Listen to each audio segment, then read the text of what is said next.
Hi, everyone. Thanks for joining me in the locker room today. I'm Alan Locher, and as you know, I grew up watching both As the World Turns and Guiding Light. I joined the PR department at both shows in 1997 and remained working there for 13 years until the shows went off the air. Today, my two guests are soap industry legends who have covered this beloved genre for over 3 decades and who I was very fortunate to work with and consider my friends. My first guest was the founding editor-in-chief of Soap Opera Weekly, where she wrote a weekly critical column called Speak My Mind. She then spent 6 years writing for SoapNet and has covered the industry and daytime Emmy Awards for E! Entertainment Television, SoapNet, Soap Center, and Soap Talk. Today, she is retired, but she and along with her wife are producing a podcast called Lady Parts TV, supporting women in television and film, both on screen and behind the scenes. Please welcome to the locker room my friend Mimi Torchin. Hi, everybody. Hi, Alan. I'm so happy to see you. I'm very thrilled to be here, by the way. I really feel Thanks so much. Thank you for watching. I know you were watching early on when I first started, so I appreciate that very, very much. Well, I feel important. Well, you are. How are you holding up during all of this? Well, I'm in Martha's Vineyard. As you can sort of see, I have, I'm surrounded by woods and flowers, which are all wilting now because of the drought, and birds, and I feed chipmunks by hand. And we have, it's like living really in Snow White's cabin in the woods. It I really, can see all is. the light. The light looks beautiful. It's beautiful, and I'm very happy here. We don't go out into the town, though we did take a little ride to a little local beach for 5 seconds the other day. But it's okay. It's good. I'm happy doing nothing. So Hey, I hear you on that. So I have to admit, I was surprised to learn that you actually went to school and studied acting at the University of Texas. I came to New York to be an actress. I know. I love that. Who or what inspired you to act? I started as a teenager. I just always wanted to do it. And I don't remember exactly why, except that like many actors, it's all I ever wanted to do. And when I was about 12 or 13, I went to Cleveland, Ohio every summer from Laredo, Texas to visit my grandparents. And I got involved in a teen theater there, children's theater on the Heights. And well, it was a children's theater first, and then we moved to Kane Park, which was a huge outdoor venue in Cleveland, an outdoor amphitheater that seated thousands. And I did theater there with stars. They'd come in, and we do big musicals. We did other shows, and that was great and thrilling. And I made a movie that nobody needs to see, that not very many people saw when I was 21. Made it in Cleveland also, missed a semester of school. And then I came to New York to, sweep the town off its feet. But instead it swept me off their feet. And I decided, no, I didn't want to end up one of those women in their 40s and 50s who had done a bus and truck and a couple of showcases. And I did do a Bob Newhart show. Oh, that's fun. Yeah, with a guest appearance thing. And so practically the next day when I was going to look for a job, I met someone at an event in the ballroom and went to a private party. And I said, I've got to go look for a job tomorrow. And he said, well, have you ever thought of writing? I said, well, I write at home all the time. And he said, well, Q magazine, which was at the time the leading entertainment, it was like Time Out. He said, they're looking for people. We have a new editor, a new publisher. So he said, send me a resume tomorrow. Well, I didn't have a resume. So I had cobbling together. I only had an acting resume. Yeah, I was just going to say that's what you probably had. I had a pretty good acting resume. And he just called. He said, "Where is it?" And I sent it in. I said, "Here's what I've got." He said, "Never mind, just come Wednesday at such and such." They offered me the job. It was a listing editor. FM Shostakovich and FM listings and museums and galleries. And the first thing I went to see a week after I got the job, this is germane, which is the only reason I'm going into this long story, which has nothing to do with soaps, is I was going to ask you about Q anyway. Oh, well, Q was fantastic. Q was, next to Soap Opera Weekly, the greatest experience of my life. I didn't make enough money to eat. and barely pay rent. But I went to every opening night on Broadway.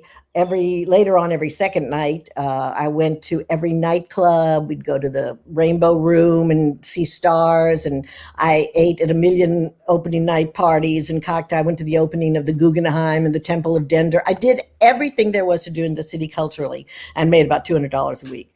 And you got to do those things for free. There's no way you can even figure out monetarily how much you save by just how much there. the thrill of being in the middle of everything cultural in New York was just phenomenal. And but we had so many editors, and the thing was getting ready to be sold to New York for their listings, and so I left, and I started being a freelance writer. But the story, what was the story I was telling you? Well, switching over to writing from acting, but I was curious because you moved to New York in 1969. Right. Yes. What do you remember about New York City in 1969? Well, I came to New York starting at about 13 every summer for a week with my grandmother, who would come and buy for her boutique in Shaker Heights, and we would do nothing but go to the theater. In 7 days, I'd see 7 plays, and my thing when I was a kid was to walk around New York, not looking like a tourist, looking like I lived here, because this is where I don't think I ever thought of going to Hollywood, although I almost got a pilot one summer, and it was very close. I had to hold back from going to school. They never made it, so I didn't lose it to anybody, but it was very exciting. I went to visit my cousins for 3 months in LA. But New York was just, when I got off the plane, having moved here, I'm not sure if it's something I imagined, but I think I kissed the tarmac. And I think we had tarmac then. I'm not sure. Yeah, sure. We didn't have those yeah, you jetways. did. Yeah, definitely. I think I did. Wow. It was a dream come true. It was in the early 70s, and everything was a mess. You'd go in the subways, there was graffiti everywhere. I gave money to every street person I saw. I was fresh off it was the boat. home. It was home. It was really, really home. And anyway, the story that I was telling you, because it is kind of interesting, and then we'll go away from it, was that I went to see my first thing as the editor. It just meant listings. And it was called The American Catalog, A Cat in American Folklore. It was the Museum of American Folklore. And it was absolutely enchanting. So I said, you know what I'm going to do? I'm going to sit down, I'm going to write a review. I don't even know if I'd ever written a review. I'd always done, essays and creative writing and plays and stuff like that. And I sat down and wrote a review, and I went in early and Xeroxed it, and asked my friend Chip Orton. I don't know if you ever knew him. Oh, you're too young. What I should do, he said, put it on Jerry's desk. He was our managing editor. And Jerry came in. He was kind of gruff, but really nice. He said, did you write this? I said, yes. He said, well, the editor wants to see you. And I said, my first week, I've screwed up already. He said, did you write this? I said, yes. He said, well, we already have an art piece this week, so here's your assignment. And that was it. I was a writer from then on. I still did listings for a while, and I did the front of the book and the back of the book, no guts, no glory, I guess. Not always what you know, it's kind of the who you know, but you were in the right place at the right time. Absolutely. And unfortunately, that editor was a very good editor. He had been a Newsweek editor. He left, and things went. And you started to do celebrity interviews at Q, right? Yeah, I did celebrity. Well, I think before I went to Q, actually, WNEW, which was 5. Right, not right. Anyway, the Channel 5, which is now Fox, but then it was not, was going to do an early magazine show. And I was hired to be one of the correspondents, but that also was, a pilot thing that didn't really go through. Yes, I did. I did interviews right pretty soon after I got there. And then I did a cable show called Q. First it was called Q on J, which was public access, and was called Q on View. And I interviewed the most, I sound like Trump. The stars were huge. They were wonderful. They were huge. And they were. I mean, and then someone like Isabelle Huppert or Sonia Braga. They'd come to New York with their first movie, and they talked to me. I spoke to Sonia Braga with an interpreter, her and the director of the movie. Oh, wow. It was just, it was phenomenal. So I started Well, doing. I was going to ask, do you have we'll get to the soaps, but do you have a favorite non-soap celebrity or even, cultural person that you spoke to? Well, I spoke to so many. I interviewed Colleen Dewhurst, who, those of you who know theater, a giantess, and she was wonderful. I interviewed so many stars, it's hard for me. Oh, the Blue Jays will be calling. That's okay. The Blue Jays, the Catbirds, one of my favorite interviews was one we just recently did for, even though I interviewed Broadway legends up the wazoo and film people and TV people, we did Wendy Crewson for Lady Parts. Lady Parts, by the way, is also a vlog. It's a video vlog. Okay. Yeah, Yes. We'll get. Yeah. Yeah. It's not just a podcast, and it has all different parts to it. But anyway, we do a lot of interviews there, and we did Wendy Crewson, who is the Queen, First Lady of television in Canada, and she's done many, many, many, many small parts in American films and TV things. She was, oh, come on, the guy who's married to this is what I was afraid of. I have no name memory. Don't worry about that. Harrison Ford, He was her wife. She was his wife on Air Force One, and she did a lot of those. Oh yeah, I loved her in that. Well, she's someone that I have loved forever, and my wife too. So we did an 1.5-hour interview with her, airplane, and that was a thrill because she was someone who I had admired for decades and decades, so many stars that really and truly, if I sat down to write the list, it would take. It's really nice though, like getting to do Wendy, somebody you really have watched their work, enjoyed their work, and then you never. Yeah. And Liron adores her, my wife, and she was so forthcoming and so candid. And she recently came out a few years ago. I didn't know. Okay. Yes, in her 50s, and we talked a lot about that. She'd never had a chance to really talk about it, so she was, enthusiastic. Anyway, I have loved my life. Yeah, it's hard. I know, because I started as a page, and people ask who's the favorite person you met, and I can't remember them all because it's over the years, it's a long time. So soaps. Yes. What was your introduction to soaps? Well, mom and growing up watching. No. First of all, by the time TV was really, like, we had our first channel in Laredo. We used to get it. My dad owned a furniture store, so we had an old Zenith in a box, big one, with a 50-foot antenna, and we used to get mostly snow from San Antonio when I was a kid, and then we got a TV station. But it was right when I was going to high school. So, and then I went to college, and I didn't really, I know my dad was a huge As the World Turns fan, and he used to watch in his store when there wasn't much business. He'd always watch As the World Turns. I think I first started watching All My Children. A friend of mine loved it, and she came and stayed with me for a few weeks in New York, and I watched with her, and I got hooked on All My Children. And then for some reason or other, I got into Guiding Light, which, as everybody knows, is my favorite soap. And, as an editor, I tried to be distant and keep my journalistic integrity, but I always loved Guiding Light. It wasn't really as integral to my life as even theater was, but I loved it. And then I started working on a little soap magazine it was a quarterly called Soap Opera's Greatest Stories and Stars, which was a Sterling's magazine. They did daytime TV and teen magazines and stuff. And I did the whole magazine myself, except Janet DeLauro, who you might know. Oh yeah, I remember that name. She did Another World for me because I just couldn't watch everything. And she loved Another World. I said, okay, you do Another World for me. Otherwise I did the whole magazine myself. And I just have to tell you, Eden Regal's mom is watching right now. Oh, hi, Lenore. Lenore, that's very sweet. Thanks for tuning in.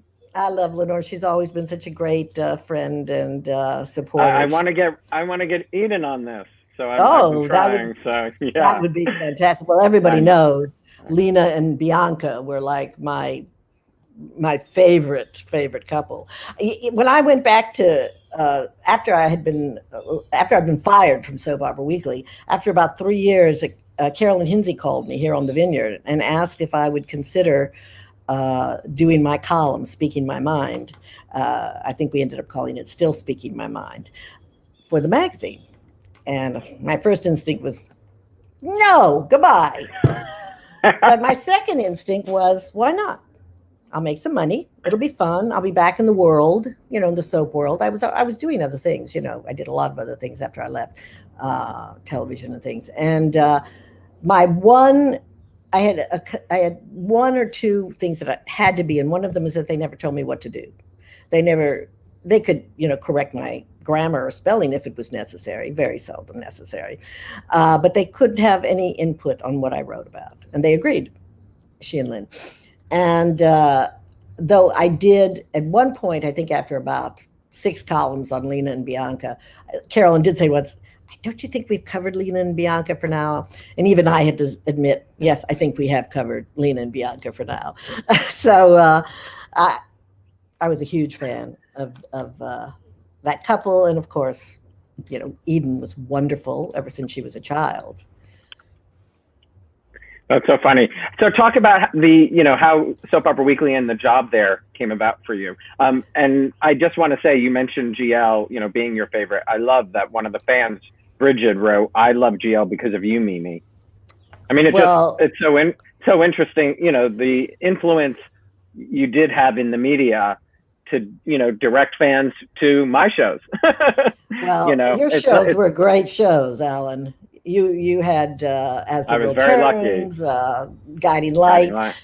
Guiding Light, it's sort of also, I have a story about how I almost wrote for Guiding Light, but and it was another reason that I really spent a lot of time when I was at Soap Opera's Greatest Stories and home, watching Guiding Light, paying attention to it, catching up on it, and falling deeply in love with it. But what were we talking about? Because I interrupted. Sorry, that's okay. The creation of Soap Weekly and you getting your job there. Right. And I'm very happy, by the way, anybody that I made love Guiding Light, because all you had to do was watch one episode. And with that talent, at any given time, you were hooked. That talent. That's the reason. I mean, you were hooked. Yes, you were. Anybody who ever says to me, "Oh, I never watch soaps," and you tell them what you do, people are often so dismissive. I always say, well, don't ever get sick with the flu and watch it 1 day or 2 days. I said, because you will be hooked for the rest of your life. And it's true. It's what happens. So the creation of Soap Weekly. Yes. I had done this, Soap Opera's Greatest Stories and Stars. And when I stopped doing it, because I was there for almost 6 years. And I just decided I'd had enough of that. Meredith Berlin called me into the office. That was Meredith Brown, I think, at the time. And she called me on the phone. She said, would you be interested in a business proposition? I said, well, I'll listen. I was doing their hit or miss column, their weekly critical column, or biweekly critical column by that time, just freelance. So I went in and she told me about this magazine that Murdoch was starting and that they were looking for an editor. And it was going to be a sort of a news magazine. That was how they were trying to differentiate it from the Digest, which was a sort of a general soap magazine. And the thing about it is it was going to be a weekly, not a biweekly. And as I always told everyone, it was the first magazine you could read, that what you were reading is what was happening on the television. And I said, well, what can I do? All I can do is fail, right? Mm-hmm. So I went through my interview process, and there I was saying, how's it going to be different? And I said, well, first of all, it's going to be big on newsprint, as you said. It's going to be about news. There was no such thing as news. We invented soap opera news. We invented speaking to the writers and the actors about their storylines, those big storyline stories we would do. Mm-hmm. That were the whole, the centerpieces of our news. There was never anything like that before. There were little sneak peeks and things. And we got on the news. We started off with like 3 pages of news, and we had 5 pages of news, and we had 10 pages of news. And then everybody had news. That's what everybody then wanted: news, news, news, news, and spoilers, which I regret. So I got the job, and I remember going to my first meeting, my first business meeting, and I had just had tennis elbow, or I had a trigger finger operation. I came in, I was tiny and thin, and my little arm and a sling, and this huge boardroom table at the Digest, and all men and Meredith. And they started talking about what the magazine was going to be, and I looked at it, and I saw there were no staples. It was just loose newsprint. And I said, the hand I could use, "Excuse me, aren't we going to have staples?" They said, "Staples? What do you need staples for? The Star doesn't have staples." I said, "Well, we're not going to be the Star. We're going to be a magazine." And this is when the Star was a rag. And they said, well, anyway, first issue went out, sold fabulously. We never had an advertisement. We never had anything. They just threw us out on the stands. And as it turned out, in the pockets, pages would start to fly out. Second issue, staples. Just so listen. funny. Just listen to me, okay? I'd never done this before, funny. but I had an instinct for it. I'd never been a boss. Well, I started out with 5 staff members, so it was really hard. We were out 6 weeks after I was hired. Susan Rohall, my creative director, had been hired first. She'd been at the Star, and she designed the logo, and we started, working on the naming. I said, I felt like God, and you will be Pub Op, and you will be this, and you'll be called this. And, it was so much fun. By we were having 95% sell-through by about the 3rd month. And I was getting letters like I'd never heard before. Where have you been all my life? I have to drive 50 miles to get this. We had a 250,000 draw or something. Go ahead. I can tell, I'm reading some of these comments, and the love for the magazine is just popping up on screen. And I know, happy. Even for me, I mean, I loved working with all of them, but Weekly, just because that image, like I just scanned all of them last weekend so I could use some of them to promote you being here. But the cover for the soap industry, to have those beautiful big images, yes, for soap fans, a lot of fans, even Jill just said she has, she still has the 25 somebody. I didn't get to see what she said. 25 most interesting people in soaps, influential people. Yeah, that was a great issue. She's got that. Do you have a favorite interview you did at Soap Weekly? I'm just trying to remember, because I just love. I mean, I know it's so everybody. hard because it's very, very. It's like saying your favorite Well, and child. it also blends. Well, here's a question. So, Speak My Mind. Speaking my mind, yeah. Speaking My Mind, because you did. I did. And I'm sure you didn't make execs happy at my shows and other shows here and there. Did you ever hear? Sometimes I made them very happy. For sure, 100%. I wrote one that I was told all my children put up in the writer's room. Oh, that's awesome. Mm-hmm. But anybody you remember hearing from? Because many people. Oh my God. Well, first of all, Ken Corday was constantly cutting us off. Constantly. We'd get our stuff anywhere. We liked when we were cut off, because then we could put anything on the cover. We could do anything we wanted. It was so crazy. If I'm not mistaken, I don't think we ever cut you off. No. I don't think we cut anybody really off. First of all, we just might not have given, like spoilers, but I don't think. But we didn't either. First of all, we stuck to the rules. We really, really did. But we'd have those best and worst issues, and that's what Ken got us on. We didn't like a story and made it the worst story, and he couldn't take that. But definitely, our executives weren't happy at times. No, of course not. But that's the nature of. It was great coverage. Who wrote interviews that were 3 pages long with a full page bleed photo? We had fabulous photography. I'm a photographer. I'm very visually oriented. And in fact, but I'm a word person too, because sometimes Susan and I would clash. She said, "You can't have this many words on a page." I said, It's not a picture book, Susan. It's a magazine, and the interviews are about the people. It's not about how pretty this particular page looks. And we're always arguing about white print on black background and stuff. As you can't read it, I don't like it. You can use it for a deck or something, But I got along great with Susan. We were a very, very happy team. My whole staff was happy. Speaking of, you mentioned that you had a small staff when you started, but I know just from promoting this, Travis, Nelson, Jonathan Reiner, so many people Mark McGarry, who you have influenced immensely. So one of our fans wrote us, Casey, and said, as a future English teacher, I want to put into the minds of future generations that it's okay to chase their dreams if they're willing to work hard. And he's asking you, what advice do you have for the next generation of possible business professionals? All right. First of all, learn how to write. A lot of you do. This generation, unfortunately, is so used to emojis and shortened words and stuff like that. I don't know if people are taught to write. I had a brilliant English teacher in high school who had also taught my father, Mrs. Lindheim. Wow. And she really filled me with the love of English and grammar and writing.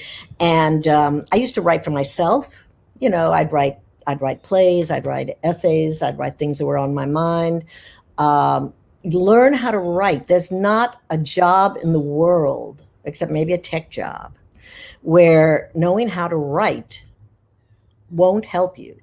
It just is something that's always good to know. If you like a certain kind of a job, because I'm sorry, I'm having such terrible allergies. That's the thing about being surrounded in the woods, especially when there's no rain. If you can get an internship, even if they don't pay you, which most of them don't, take it.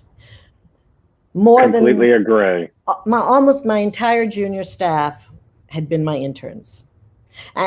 And what better way is there for someone to get to know you than by working for them already? And this was our greatest thing. I could teach my kids right out of college. I had interns who I said, when you get out of college, one of my interns wasn't going to college. And I said, if you go to college, I promise you a job when you get out. And he went to college. And his parents still thank me. They thanked me for many years after that. I felt, we could train them up our way. We had integrity. We had certain standards that were very, very high. And all my interns were talented, smart kids who I knew and who knew our ways. And it made sense to hire them as assistant editors. And they sort of worked their way up. But it was hard to work your way up in Soap Opera Weekly because nobody ever left. Right. So what are you most proud of at the magazine? I'm most proud of the fact that I think we gave the magazine respect. That was what we started off to do. And I think I even said something like that in my first letter. We treated the industry with respect as a legitimate form, not something funny or odd or less than. I used big words. We all use big words. I remember I used to get letters from people saying, I have to read your editorials with a dictionary, and that makes me happy. Everybody had seemed to have looked down for some reason on soap viewers. Soaps were considered, I can't tell you how many times I told people what I did, and they laughed. Oh, of course, yeah. Yes. And I said, well, you can laugh, but it bought me a house on Martha's Vineyard, so screw you. So that was that from the get-go. We were going to treat soaps like any other art form. And we were going to respect the fans because they are the people who we do our job for. And I had very good working relationships. I did butt heads with some head writers and some producers. I mean, I could have had a job with the UN when I left Soap Opera Weekly. Because just think you deal with a lot of people. Yes, I had to make so many people happy. I had to make everybody, the actors, the producers, the writers, my staff, my advertising people, my bosses, and the viewers. Yeah. Everybody had to be happy, and nobody was ever happy at the same time. But when I've made so much money. I feel like we had similar, I had actors and executive producers and, staff. You had, it's a tough job, your job. PR is hard. I've done it. It can be at times and fun. One of the questions I get a lot just for the locker room is, do I ever think World Turns or Guiding Light can be, come back, rebooted? And somebody wrote in asking today, sort of to you and Michael, about the fact that, like Good Morning America just lost their third hour with Michael and Sarah and Kiki Palmer. ABC has tried so many things. Would One Life to Live or All My Children come back? Sadly, what I've always said is I feel like World Turns, Guiding Light, All My Children, and One Life to Live went off the air just too soon. Too soon. Because the streaming platforms were not in their full grown where they are today. And I feel like some of those shows, not all, might have survived. But the really great ones. And you named the really great ones. And I think that although somebody tried it, yes, Prospect Park, I tried it. But right. Again, that was very early. It was still early while they were trying to figure that, the streaming platform business model out. There are so many new streaming platforms, especially since the pandemic. They're desperate for content, desperate. Soaps can be done. I think if they use the Guiding Light model, I really do. I think when Guiding Light went to PPAC, I happen to have loved that. I felt it was so immediate. I felt when they went to when Crystal went to the graveyard or whatever, and I mean, when they went to those places, when they were there, it was like watching these people in real life. And that's what soaps are about. Soaps are making you feel that these people are real. It's not just an hour-long thing that, it goes on and on and on. There are people who were born with characters and were with those characters for 30 years. They knew them when they were kids, and then they died when they were old people. I mean, the characters, not the viewers. I think it could work. I think it would have to be a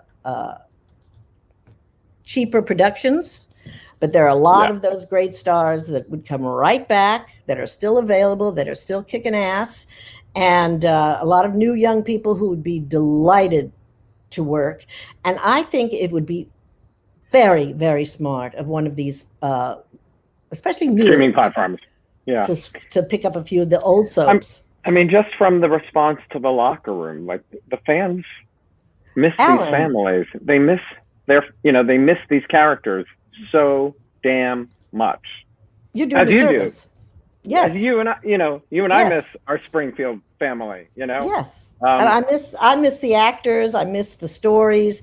I especially miss the actors. But since you talked about Guiding Light as your since you spoke about Guiding Light being your favorite, I know it's probably hard. Is Otalia probably one of the top stories for you? Well, Otalia is certainly one of the top stories for me because I met my wife through Otalia. She was in Israel. I was here. All right, forget favorite story. Please talk because Michael's waiting, and I do. I could talk to both of you for hours. Well, I'll come back if you'll have me. Yes, we will. We will do that. Please talk about meeting Lerone. Well, I was already not at the magazine, and Guiding Light had already been announced that it was gone. And there was a huge, huge board for Otalia fans. It had 6,000 people who were on that message board. Like a message board, yeah. Right. I think it was, or it was Twitter. Anyway, it was huge. And Nelson Branco, my darling Nelson, I hope you're still there.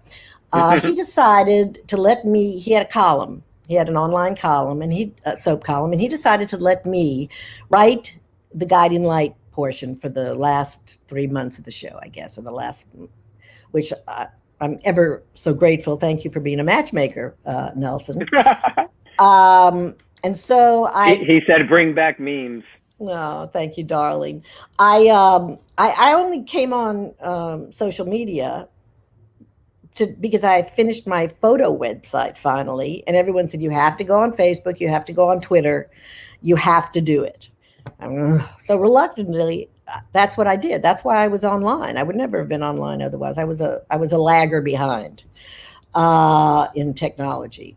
So there I was, and this Otalia group. I think it was a Twitter group, just people who found each other. I can't tell you how many marriages were made, how many were broken, how many people changed their sexual orientation because of Otalia. It was extremely powerful, and this group of people was on it all the time. And my wife didn't know who I was. She had no idea. She watched Otalia. She watched pieces of it on YouTube, whatever, because she was in Israel. She was living in Israel. Yeah, she's Israeli.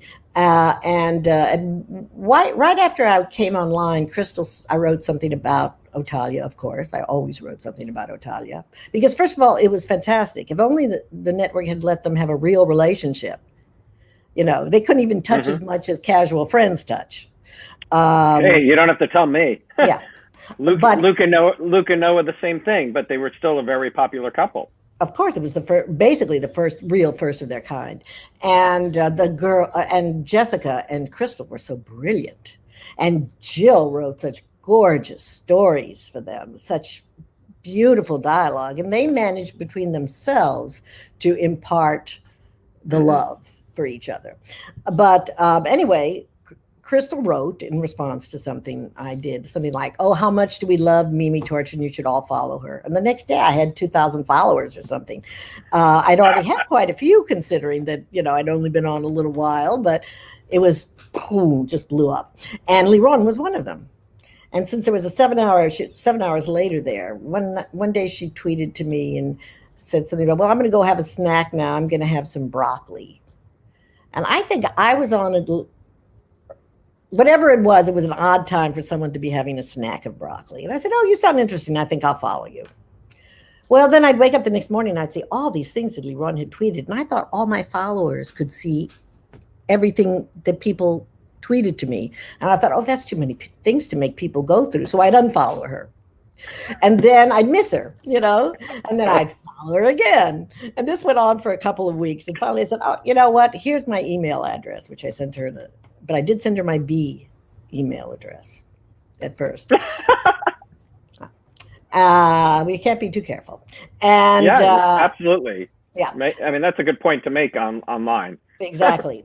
And we started emailing. Then I gave her my AA email address. And then we started talking on the phone. And then we started doing face-to-face chats. I don't remember what we used. She set it up. She's the tech. But she's 34 years. I knew there was a great story. There was a great story because Jill had told me. I didn't remember it was Otalia, which just is. I mean, it really. Jill. I mean, but the power. Matchmaker. I know, but the power. Ellen Wheeler put them together. Yes, Jill just wrote that, and that is the truth. And I salam her. Yeah, I mean but it's just, we talk about the power of this medium, and even what didn't fully exist. It started to exist as my shows went off the air, but is this social media and this opportunity for daytime fans to have a platform where they could talk to each other. Yes. That's what I truly have loved by hosting this, because I get to see them all. They're saying hello to each other. It's so much they fun. say hello to each other. They know each other. It's exactly what you and Laurent did. And at a time like this, it's crucial. Crucial. It's a lifeline. Crucial. It really, Correct. really is. And I hear your wedding was quite spectacular, Jill. Well, my wedding was beautiful. It was small. We did it at City Hall. And I found out later that my darling Carmen Duncan, who I knew had been in town, I was on the vineyard and we went home for 5 days or 3 days to get married because Liron's immigration lawyer said that would be the best thing to do. And Carmen Duncan hadn't left when she said she was leaving, and she could have been at my wedding, which would have made the whole thing a whole nother level of greatness. But Jilly was there. There were about 8 of us. And then we went to my favorite Italian restaurant on the Upper West Side near my house. And we had a fabulous dinner. A couple of other people came who couldn't go to the wedding. It was glorious. And then I went to Israel, and Liron's mother and father gave us a party for 75 people. Oh my God, that's awesome. Isn't Israel amazing? Oh, I loved it. I'd never really cared about it, but I was there in 2010 and for a wedding, but toured there. Were you at my wedding? Oh, no. No. And I would love to go back. You should. We are going to have to do this again. I talk too much. No, that's quite all right. But I think we should definitely do it again, because I definitely want to talk about your photography. I just put up Lady Parts TV for everybody to go check out. Thank you. It's really, really great. It's really fun. We have an LGBT sort of a subcat where that's sort of our specialty, but we do all kinds of things about mostly women in front of and behind the camera. And they're really fun. We've done some great interviews. Go check out our interviews, especially if you're a Wentworth fan. And you talk about one of your favorite shows, which is also one of my favorite shows, Wentworth. Wentworth, yes. We're hoping to do some new interviews this year. They're very cagey about them, but we got a lot of people, Nicole Da Silva. Were you a Game of Thrones person? Oh my God! But I didn't come to Game of Thrones till the 6th season. I came late too, but I have a new one for you if you haven't watched it yet. All right. On Netflix, The Last Kingdom. Oh, I've heard about it. Phenomenal. All right, I'm starting. It's very Game of Thrones. Oh, okay. Well, I watched all 6 seasons in 2 weeks in the Vineyard. Ron said every time she passed the door, she'd hear da da da, the theme song going. We started Last Kingdom this past weekend. We're at the end of season 2 right now, starting 3 tonight. Thank you. It's great. Mimi, thank you. Thank you. And thank you everybody who tuned in. I love you too. They absolutely tuned in to see you. They're tuning in to see Michael. I'm sure they are. Say hi. We'll do this again. I will say hello. He hears you right now. So. Okay. Hi, Michael. Bye. Bye, Mimi. Bye. This was fun. Bye. Okay. Bye. Hey, thank you, Mimi. That was fantastic. Now, my next guest I've known a very long time. He has spent over 3 decades reporting again on our favorite genre. He's been an innovator in the field, developing new platforms. He was the executive producer of SoapCity.com, which was the first online platform of its kind, spotlighting all the network soaps, including As the World Turns and Guiding Light. Since then, he's been hosting his own shows, Soap Nation Live, Michael Fairman On Air on Soaps, Michael Fairman TV, Inside Salem, Days of Our Lives, to name just a few. He's also been part of 15 Daytime Emmy Award ceremonies and many other soap reporting roles. Today, he's here to talk about his great career and also his passion as a singer and songwriter. He has a new music out on Monday, the 17th, which he'll talk about as well. Please welcome to the locker room, my friend, Michael Fairman. Michael. There you are.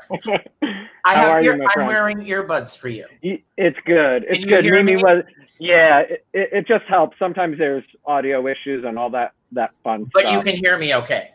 I can. Okay, Could you hear Mimi? Did you hear Mimi say hello? I did, and Mimi, hello to you. I watched the whole thing. So yeah, it was great to see her.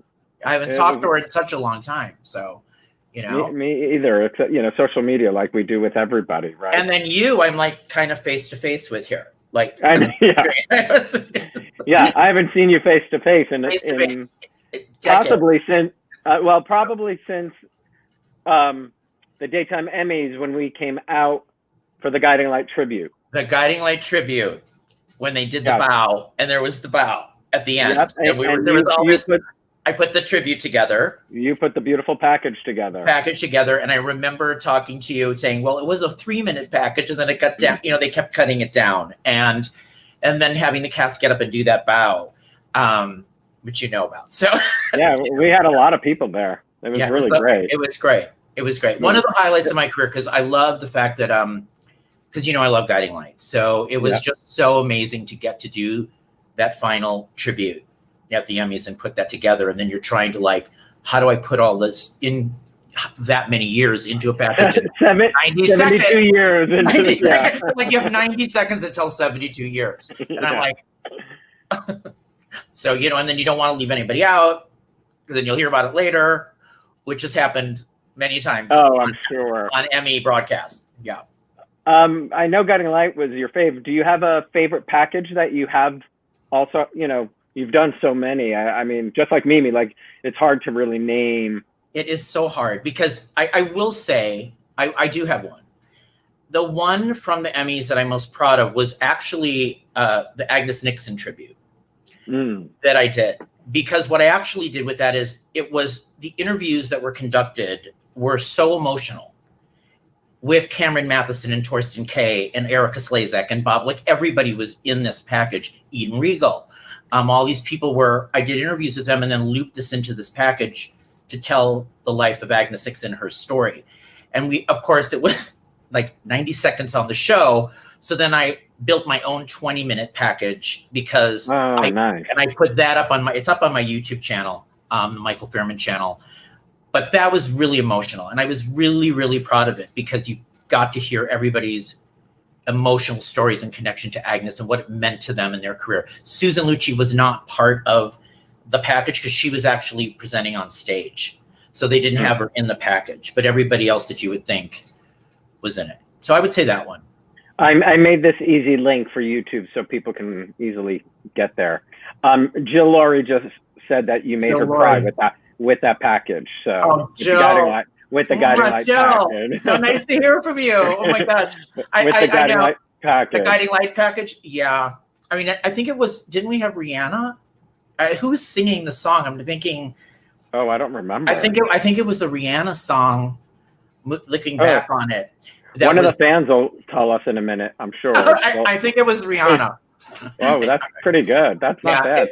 It was pretty good. That's when we could use we had money for some budget for music. Yeah. Yeah, not so much anymore. What was your intro to soaps? And I don't mean working. Yeah. So my story, I think I've told this probably in other times. So like you said earlier, Ellen, I was watching at home with my mom. My mom watched One Life to Live, General Hospital. She watched like Another World, all of them, right? So she's a rare one because I do find it fascinating. Like my mom was just strictly CBS, and there are people who watch, different networks.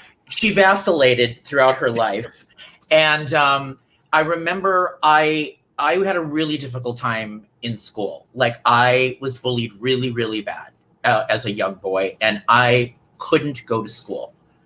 I had to stay at home for fear I would get killed or something would happen. And I spent 6 months at home and I watched all the soaps and I got hooked on them. And little did I know that out of all of that misery would years later come a career because I knew the characters, knew the storylines, knew the actors, knew the this, knew the that, and could regurgitate all of it because of when I was younger. And that's how I got sucked into it. So it was just especially, probably this, even for me being gay, I mean, not being comfortable in my own skin, as a child, that I probably escaped through World Turns and Guiding Light. And you make a point there too, as you also said earlier, they were my family. They were my friends. These characters were the people. I was like, I couldn't wait to see what happened with them. And I felt comfortable with them more than I did with going to school with these awful kids who, were very awful at the time. So that's what I remember of how I first came into the soaps and was my story. One of our viewers, Kevin, said he thinks it was Take a Bow by Rihanna. That's it. Yeah. That's it. Very good. Thank you. Thank you.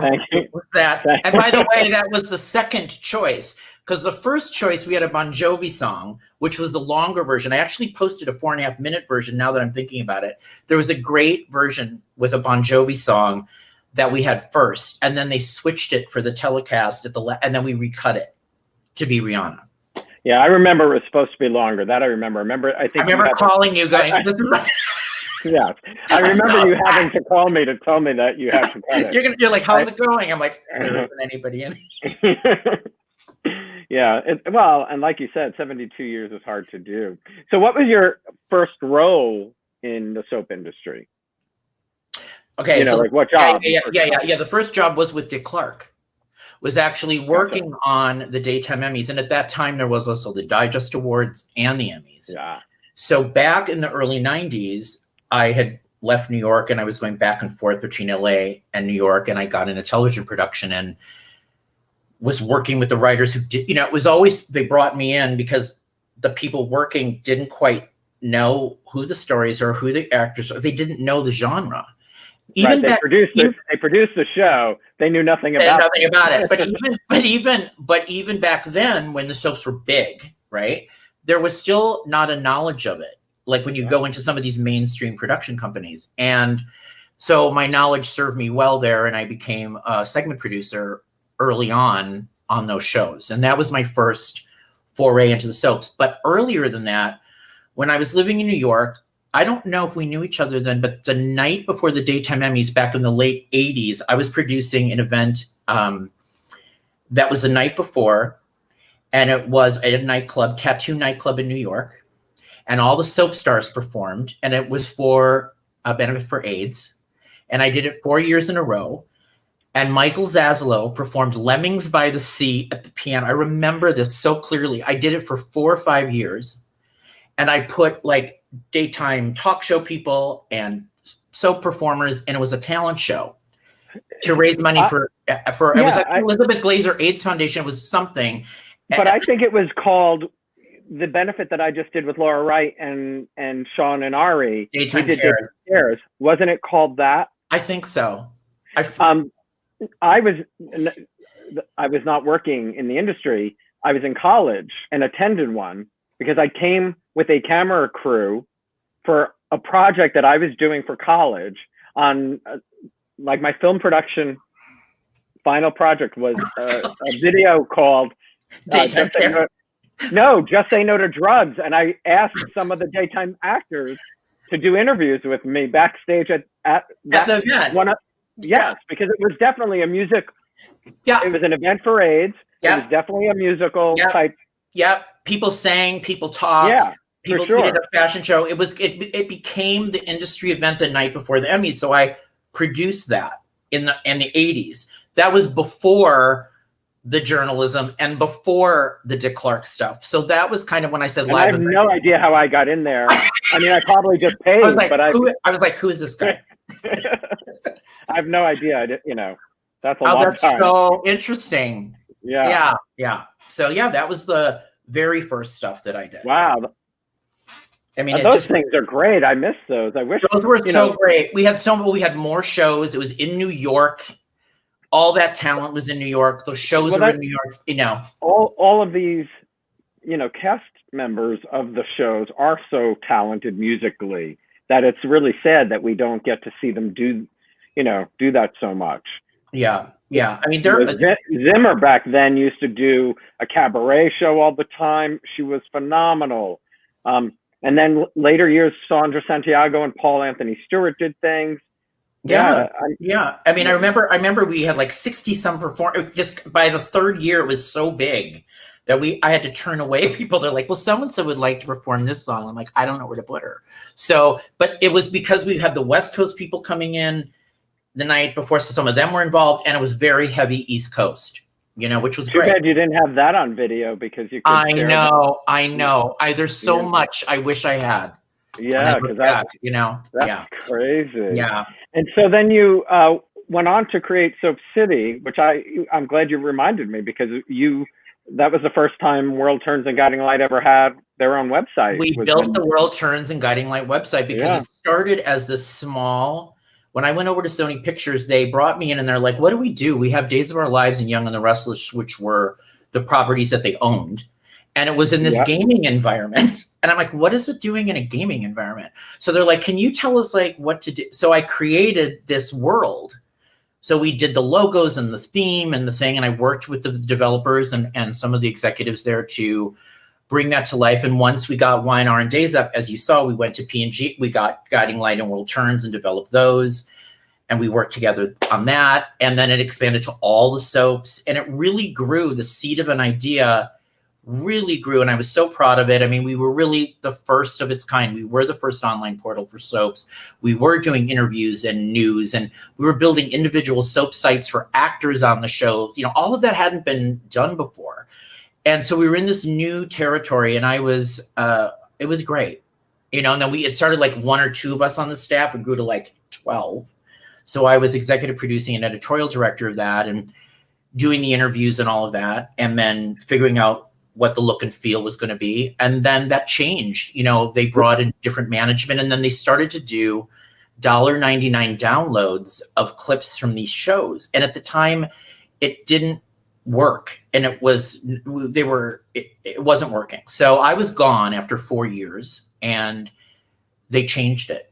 And then it's like, and I'm sure you've been through this in your life too. It's like watching your baby die a slow death. Yeah. And that was so painful for me, you know, because I worked so hard at it and there was such a great buzz around it. And then you see kind of like, well, what happened to it? Well, I mean, for me, it was my shows. I know. You know, like it's really right. I know. You know that. And then you just recently did the official site for Days. How did that come to be? The dual app. The dual app. Yeah. Yeah. What? How do you say it? It's the dual app. DOOL. Dual. I love that. I've never heard. Because back in the day, when we had the Days website, it was dual. It was DOOL. So they brought the retro name kind of back. Right. We say ATWT and GL. And they're dual. Dual. Right. It makes sense. Right. I get it now. So it was dual app. So that's another hard one. You know, as I publicly said that I'm no longer with that app, which was very sudden and surprising. I honestly had no idea. I was in the middle of working on it and producing content, and I know a lot of the fans have seen kind of the changes that have been going over Days, and obviously I was one of them. And I was told, "You're done." There was no warning or anything, and we were in the middle of it. And I was really proud of that too, because there wasn't an app of its kind like that, where a daytime show, had its own app. We filled it with so much video content. You know, from recaps to games to interviews to behind the scenes. It was crazy. And I had such great creative freedom to come up with this crazy stuff. And the actors would be like, "What are we doing this for?" And I go, "Trust me, it'll be really good." And then after they did that, oh, it is really, like, I get it. So that's a tough one too. It's like the Soap City thing. Like, you gave birth to it and you're like, yeah, you give birth to something. Yeah, I think for anybody that's been like that in their life, you know, I take my hat off to you. And it is tough when you create something and it's your time to step away for whatever happened, you know. But yeah. What's the hardest part of covering this genre for you? It is really, I'll tell you what the hardest thing is. You know, and I think you and I touched upon this at one point. I really want to believe we're just a small group. We really are. Mm-hmm. We're an island unto ourselves, a great island unto ourselves. And I believe that we all need to be more there for each other. Instead of this total competitive thing, I think there's a lot of competition in the journalist small world of daytime. I think there's room for everybody.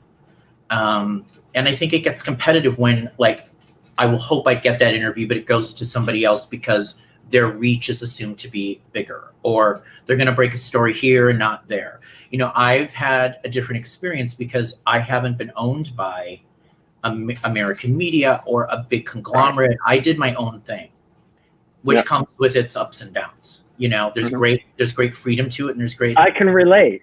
I bet you can. Because you're like, how do you do this?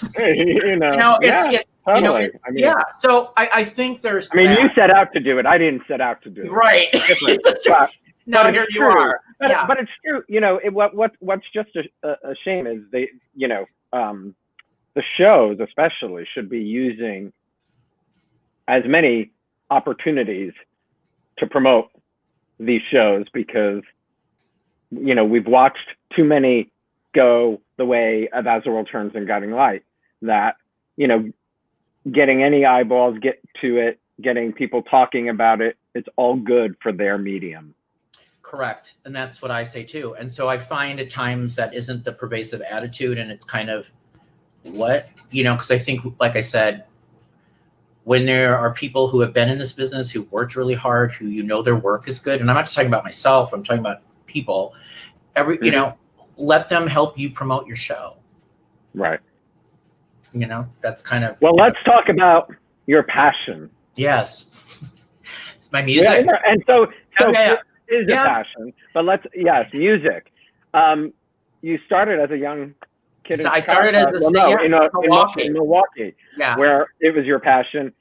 What type of music do you remember listening to as a kid? I was Mr. R&B soul. Like, I was in my bedroom, the door was shut, and I'd have Stevie Wonder, Marvin Gaye, any throwback, Earth, Wind and Fire. Like, every R&B great was on. Al Green. Like, I listened to all of them and I studied them and listened, and I would sing in my room. Like, my other escape was closing the door, going in my room and just singing. I did the same thing, but I can't sing. I definitely did. I did the same thing a lot. Yeah. So door was closed, but I couldn't do it. I could not do it. The door I still can't. Sadly, I still can't do it. So the door is closed, and I'm playing, and back then we had 45s and albums, which nobody has today, and those were like, oh, I couldn't wait to play the album. Then I'd sit there and sing to it, and so it's very, very influenced. R&B soul was my thing, and I loved being the white guy that could sing R&B soul. And back then it was really, right. Really the thing. And when so that's what I wanted to do. And then at like 12 is what I think you're referring to. I put a record out in Chicago. Yeah. So I put out some singles out in Chicago. And my move to Los Angeles was really to, I was going to be a performer and be doing my music. And then I got here, I'm 17. I graduated early from high school. I wanted to get the hell out. And I kind of knew what I wanted to do. And so I came out here, and then I was like, I think New York is where all the R&B like great artists are. I think I need to go there. So I went to New York, and that's when I started really developing my songwriting and working with some great artists and doing my showcases that I had banned. And then it was like 31. I was really burned out because back then we didn't have the digital age we have now. So the A&R executives had to be there at your showcases. If they didn't show up, you're screwed. You like put together the show to hope they'll see you as an artist and be interested for you for a label deal, and then they don't come. So I got kind of burned out and then came out. It's got to be so much easier today because of this medium. We can now put out our own music, and I mean, people audition this way. Actors are auditioning. It's so different. If I could be 20 now, when I would, like if I could flip the clock. But it has always been in my life, and recently. What is a highlight from being in New York? Did you like living there? I loved living in New York. It just got to a point where I felt I needed a break from it because I was trying so hard to get that deal and to get that thing, and I thought, I don't know if this, and it was hard financially. It was very hard. I mean, New York is not cheap. So it's like actors. You're doing, right. Music or actors. I mean, it's the same thing. You were trying to get somebody to recognize you. You. And so then I came to LA and started working in TV production, and then ended up here. But it really, like, I think you read that when George Michael died, it kind of kicked me in the pants because I really love his voice. I love his lyrics. I love his music. I always did. Back then they were saying, oh, you sound like George Michael. I said, oh, that's great. But there was George Michael. And so that gave me a kick in the pants. And then my mom died of Alzheimer's. Well, you sounded like him. And I used to get all the time that I looked like him. Oh, that's right. I really did. Yes. All the time. Now I get it. I do. All the time. I really did. That makes sense. I don't mind it. It was just, I never really see it, but Right. I said, you sound like him, and then you look like him. Okay. Yeah. Put those two together. Put those together.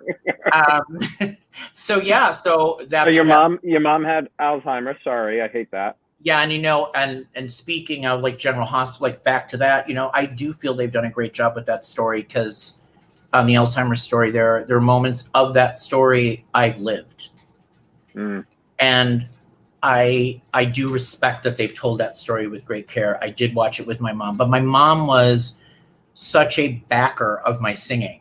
She believed in it, and I just felt like after she died, and then George died, and then I was kind of like, what am I doing? That I started to write again and record in the last few years, and it's been amazing. And I get emotional talking about it, and I'm thrilled with. But that's great that you had something to sort of kick you in the pants. Yeah, to do it because again. I felt like I think there's all of us have special gifts and whatever that is. I was able to always sing, and I was like, why am I not singing? Why am I not writing?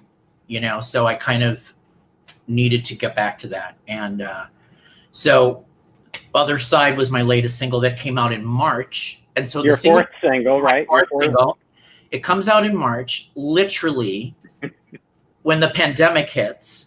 The plan was I'm gonna release this music video because you want the single to come out with the music video. So we're going to shoot the music video the day of, and they're like, we can't do this. Like, what do you mean? So I had to cancel the whole thing. Then it took months of people saying we can shoot, we can't shoot, we can't. So I ended up getting my small crew together. We did it under safety protocols. We were very safe. And we were able to finally shoot this video that I've been trying to shoot. And because normally it would come out right when the song did. Yeah, so of course. Thank you, COVID-19. And but we have it now. And I can't wait for people to see it because it does tell the story of what I was trying to say in this song. And talk about the story of the song. Yeah, I mean, coming over adversity, right? Yes, and I think we've all gone through, and I think the hallmark of a good song is when people listen to it and interpret it their own way. What do they take from that song? It doesn't mean what it means to you, what it means to somebody else. Everyone, when you can interpret a song and many people see it and personalize it and get it, that's the greatest thing anyone who writes a song could hope for. And this song is really about struggles and adversities, and when you're absolutely down at your lowest point and you're ready to break, you have to find that self-love and hold yourself up and get yourself to the other side of that when all else is done. Because there's two choices: giving up or finding hope. And it's really about the struggles, the adversity, and finding hope, loving yourself enough and knowing that you will go through this and soldier on and champion on. There's ageism themes in it as well, because I think that is another topic that we all face. Well, I mean, you're right, but you're tackling this at a different age. Most people going into music are starting younger. Yeah. I love the song's great, but I also loved the acoustic version you put out. Yes, and the acoustic version is going to be on Sunday on this live Pride event at Lehigh Valley Pride, live stream. Yeah. Oh, are you doing the acoustic version will be performed on that. I'm excited about that. Follow that link to find the Lehigh Pride, Lehigh, Pennsylvania. Yes, your friend Steve Grand is on it. Yeah. I think I'm on it. A lot of people. Carson Kressley's on it. It's a big show. It's a big show. Yeah. So Peter Page from yeah. So it's a great lineup, actually, and I'm thrilled that they are having me part of it. So I'll be performing the acoustic version of Other Side on that. And then Monday, the official music video, Other Side, the real song, will hopefully be there for you guys to look. And I hope people are moved by it. Let me just say that. And when we are all allowed out of our respective homes, will you go out to perform again? Was that your intent when you were releasing? So the whole thing, and this is what's been so interesting. If you've followed the trajectory of so many pop artists and music artists, they were like, I was going to go perform. Like I was going to perform at multiple Pride events. Like we had this whole mapped out. So then it was like, and then there was the dance remix of my song "Can't Let You Go." We were going to get it on the Billboard chart. We were working on that, and there was a remix, and like everything went kablooey because the dance charts were frozen because there's no clubs. The clubs weren't open, so there was no way to do that either. So it did change the trajectory. But I think you see what artists are doing. They're coming out with a lot of material now because they've been sitting at home writing. Totally, like Steve Grand. I mean, Steve Grand used to travel to go perform at all these Pride events, and so it's been a really interesting time to, get a microphone, get the stuff at home to film, do these at-home videos, try to keep momentum going in the middle of a pandemic. It's crazy. And then look what you've done. I mean, like you've done such an amazing job of, bringing everyone together, as you said earlier. What an amazing thing to kind of have happen, and you see the reaction to it. But I remember how so many people so many So people have done different things. Just part of it for me was I needed to turn the news off, and I wanted to do something on Instagram possibly, and it turned into this. Right. Well, you're You showing. were going to talk about PPAC? I was going to talk about PPAC. So let's talk about PPAC. Okay. So here's the thing. So everyone needs to know, like, Alan was such a good salesman at his job as a publicist that he would sell, you got to come out and see what we're doing at PPAC. Because I was in LA. I would be in LA, and he'd have these great press junkets that we would come, right? Which is rare. Like, we were one of the first to fly. One of the first. Yeah. Because, I mean, that's not something so no. did. Fly press across country. It was great. And we were like, oh, this is great. And then, we went to PPAC, and wasn't there Universal in Orlando? Didn't we go there? Yeah. I remember that. I mean, there were so many moments. We really did a lot of things at the end. I wish we had that all along, but it is what it is. So I remember PPAC, and I remember first being like, how is this going to... You came in February, I believe. It was in the winter. It was the winter. And I think you guys were just starting it, because I feel like... We were introducing you to it. That's actually... You got to sit down with Jill, right? And the writers? Didn't you get to sit? No, I sat with Ellen. But I feel like Jill was part of that too. Maybe I'm wrong. I could be wrong. I don't remember that. I remember Ellen talking to us about her plans for the show. And I remember Zimmer saying, hey, Fairman. As she would say every time. I remember Kim. And, I just remember hanging out with everybody and just seeing how this model was going to work, and really, at that time, and you got to realize you guys were ahead of actually, because now people do digital drama series and these types of camera work, and the way this was shot, again, it was new territory, and you were putting it on a network TV show, which kind of goes back to, I heard you guys talking about the Prospect Park thing, because I was involved in that too. Right. And you made a great point. It's like we were ahead of its time. It hadn't caught up to where they were trying to go. There weren't. And change is hard for the viewers when you're used to looking at a soap in one way, how we used to do it and then it just changes overnight. It took them a little while, but I kind of loved it. I mean, it's just real seeing, not the stuff in the studio, like what you're thinking of. I could see it on your face. The church. The church was an office. The church was an office. But there's so many, the things outdoors just made it so lush. Right. I think back then, though, you had a bunch of the veteran actors and actresses like, I really don't like this HD on my face, right? Of course. Yeah. There was that. There was a lot of that. And we didn't have the full budget to be on remote, where you'd have tons of trailers and things where people, so. Was that what was your favorite press junket you put together? Well, we really didn't do press junkets. That was the biggest thing we did in terms of flying people to come see, because we thought it was important for you to see what we were doing and to understand, because you had to convey it to the audience. Right. And there was such a storm about the PPAC thing to begin with. So it was like, how do we make this palpable for them? Yeah. And then, Universal was great. Universal, I remember hanging out with Em Ryland. I don't remember. I just remember M, and so fun. And then the Otalia thing, I just remember getting in the middle of all that, because we did that interview with Jessica and Crystal. There was some video we did. There was a video interview that everybody just loved. And then I remember people wanted interviews with me interviewing the girls. And it just took off. That thing just took off. I mean, I love that Mimi met her wife through that story.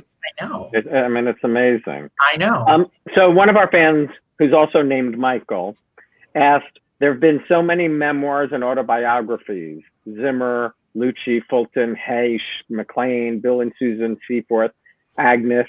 Do you have a favorite? I'm going to say Jeannie Cooper. I didn't mention Jeannie. They mentioned Jeannie as well. I'm going to say Jeannie Cooper, and here's why. I was very, very close to Jeannie Cooper. I used to talk to her all the time. We were friends. And I remember when her book came out, and it's on the internet somewhere. We did it's back before Zoom, we had a split screen, and she was in New York at the publishing company. They had her set up in a black background, and I was on a split screen like we are. And I was interviewing her about the book, and through it, she would go, "Oh, dum, you're making me cry." Like, we had such a relationship. She would cry. I made her cry multiple times. We just had that relationship and that closeness, and those stories meant so much to me of what she had gone through with her alcoholism and the things in her life, and being who she is. And I just think it was such a special thing for me. But it was a great book. I mean, I actually think Maurice Benard's book was excellent that just came out. I actually think... Yeah, I've heard good stuff. I thought actually that was really well done. Well, I'm sure that book is incredibly... That's a tough one. It's helpful to a lot of people. It's helpful to a lot of people. And he did, and it was very... I think they did a really great job of telling that because mental illness is real. Correct. And that's why people, And it was a tangible thing from a known celebrity. Yeah. That you hope will help people. So I'm looking forward to reading Melody Thomas Scott's that's coming up. Eric Braden's was good too. I had talked with him after his book came out. But I think I just have a special place in my heart for Jeannie. That would be my answer, Michael. Can you name a favorite storyline that has stayed with you all these years later? Oh, yeah. So I think people know that my favorite is Judith Light, and Karen's courtroom testimony, and the hooker with a heart of gold on One Life to Live. That story was absolutely magnificently told, from the way the whole murder mystery was laid out, of the murder of, it was the Talbot Huddleston murdered Marco. It was like this whole thing, and all leading to Karen's testimony on the stand where she admits she's a hooker, played out of this world by Judith Light, which is still one of the most iconic moments in television, whether it's daytime or primetime.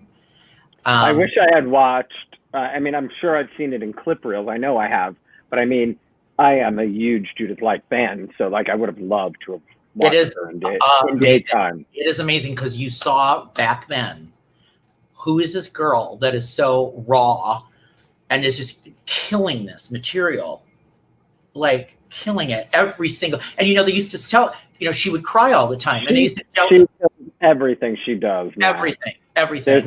There is not a bad performance that comes out of that woman's body. Truly.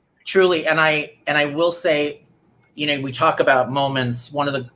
I met Judith. This is so weird. So she was doing a movie, Princess and the Cabbie, her boyfriend at the time, Robert Desiderio, her now husband, was doing a movie, and she was out here, and I was an extra in it or something. Somehow I was there. Okay. And I go to Judith, and I'm like, Judith, I love you so much. You were so amazing as Karen. And I'm like, listen, I don't know if I should stay in New York. I'd stay in LA or go to New York. I'm asking her career advice. She's like, what is with this guy? Long story short, I go to New York. I moved to New York. And Judith promised me she would get me on One Life to Live, and she did. She remembered, and she did. That's crazy. And we have stayed in each other's life, and then years later, I produced in LA there was a 25 years of AIDS retrospective in film and television. Oh, wow. And I talk about a clip reel to put together. It was a 9.5-minute reel, and I had to put all the moments together in this tear-jerking thing. It was the hardest thing. And the organization says to me, well, we have somebody that's going to introduce your clip. And I went, what? And they said, Judith Light. I went, are you kidding? So there I was at the event, and there's Judith introducing it. So it's all gone around this weird circle. So she's meant kind of so much to me in weird moments in my life, but she's an incredible supporter to just our LGBT. Of course, she's amazing. Yeah, she's amazing in that way. So I guess that's what I would say. That's amazing. I love that. I mean, that's my Judith Light story. That's a good story. It's a great story. You know, that's a great way to end. I mean, if you're going to end on Judith Light, you know. But everybody, don't forget, Monday, August 17th, Michael's video for The Other Side comes out, and his music is on Spotify, Apple Music, and I put the link up. I'll put it up again as we go out so that you can. And watch Sunday's Virtual Pride, the Lehigh Valley Pride Sunday. It's on Facebook. Facebook and YouTube it'll be on, and all that. And then I guess follow me at Michael Fairman TV and see whatever I'm writing about. Absolutely. Michael, this has been so much fun. So much fun. Maybe we'll have to do it with Mimi next time. There is too much, you know, to individually talk. Yeah. Individual interviews to do, but you know, we can talk more in depth about just the industry and compare notes. Compare notes. Have a great weekend, Michael. Thank you so much for doing this. Bye. Bye, everybody. Thank you so much for tuning in. I hope to see you next week.